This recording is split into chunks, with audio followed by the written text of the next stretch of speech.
In this lecture, we're going to be answering the question, what was the social pyramid of ancient Egypt? Now, before we can really dive in and answer this question, we need to know what a social pyramid is. Well, a social pyramid is just a way that people in society are organized based on their importance and stature.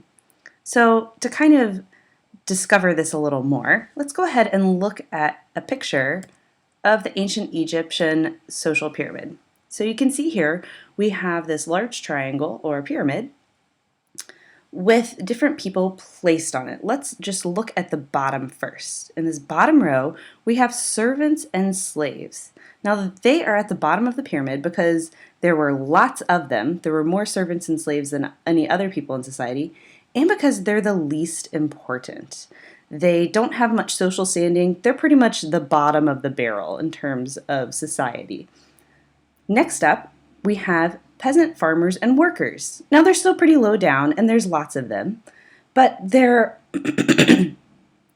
more important than servants and slaves. They have some more freedom.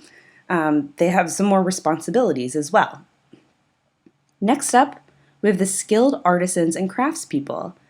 People like this were higher up on the pyramid because you had to actually learn this trade.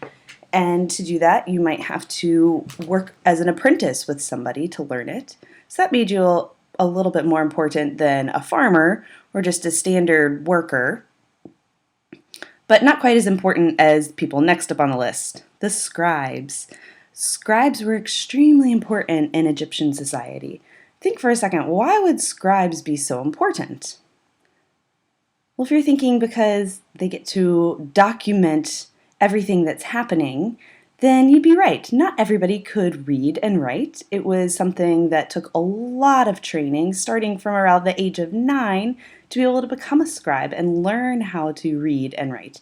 So they were pretty important. There were also fewer of them, which is why they're higher up on the pyramid. Next, second to the top, we have people like the viziers, the senior officials, high priests, and nobles. Think for a second, why would priests be up here?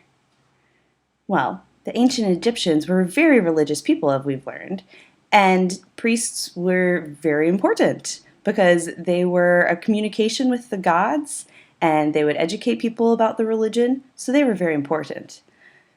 Senior officials, obviously high up there because they would work closely with the king or the pharaoh, so they are very important and there would be only a few of them. And the vizier is somebody who would be kind of like the right-hand man of the pharaoh, sort of like a vice president. And then at the tippy top, of course, we have the pharaoh. He is the highest on the social pyramid because he's the most important. And up there at the tippy top, we kind of also have the gods. Pharaoh was considered to be a god too. So the higher up you are on the pyramid, the more important you are. Now you can answer the question, what was the social pyramid of ancient Egypt?